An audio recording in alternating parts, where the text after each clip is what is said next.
Ngayon, kung meron si Senator Amy na ebidensya mapapakita, most welcome siya mag-attend.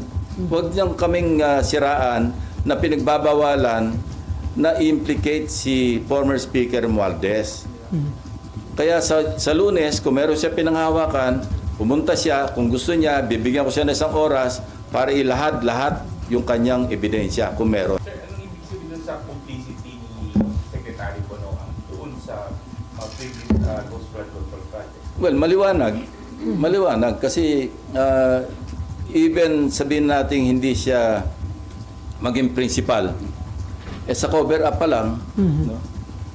Kitang-kita mo yung kanyang complicity. Now, Secretary Bonoan is in the United States. More or less, may idea naman kami, yung authorities, kung nasaan siya doon. And minomonitor naman siya ng ating embahada ron. So, kung may lalabas na waranto para sa kanya, kasi papadala namin siya ng subpina. At siyempre, hindi siya makakarating, makokontempt siya at pa-issuean din namin ng warrant.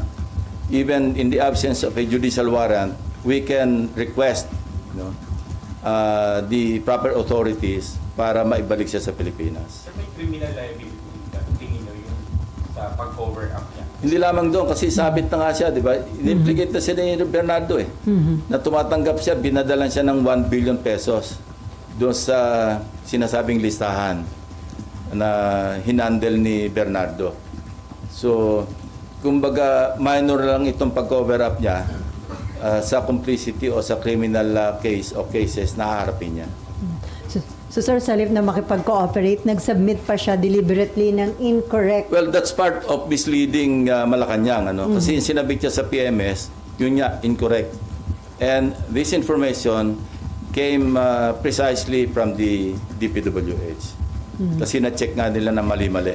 Kung isa o dalawa lang yung mali, pwedeng inadvertently na-omit, o kaya nagkamali. Pero katakot-takot daw talaga, and kita nila na deliberate yung pagsasubmit ng mali-maling grid coordinates. So, sir, lalo isipin lang- mo, sumbong sa Pangulo, niloko niya pa. So lalo lang inilubog ni Secretary Bonoan yung sarili niya dito sa issue. Akala niya makakalibre siya, pero yung records, hahabulin ka ng paper trail eh. Like for example, halimbawa si Speaker Romualdez, sa ngayon, as we speak, sasabihin ko pa rin, wala naman talagang directamente nag-implicate sa kanya except Gutesa. Matibay sana kung si Gutesa na andyan, nagpunta sa DOJ, sa Ombudsman, at nag-affirm ng kanyang affidavit. Pero dahil wala siya, ngayon, kung meron si Senator Amy na ebidensya mapapakita, most welcome siya mag-attend. Huwag niyang kaming siraan na pinagbabawalan na implicate si former Speaker Romualdez. Kaya sa Lunes, kung meron siya pinanghawakan, pumunta siya, kung gusto niya, bibigyan ko siya ng isang oras para ilahad-lahat yung kanyang ebidensya kung meron. So sir, may nag-volunteer sa inyo para ibigay yung info tungkol doon sa biniling property ng... Yeah, may actually nag-volunteer. meron. Kaya nga pinaparents ko na kung pwedeng makausap yung dating may-ari para siya na mismo yung magsabi ng Detalye. mga detalye. Ang meeting nyo before January 19. Pinipilit kong before Monday. Para kung sakali pwede siya mag-appear online. Correct.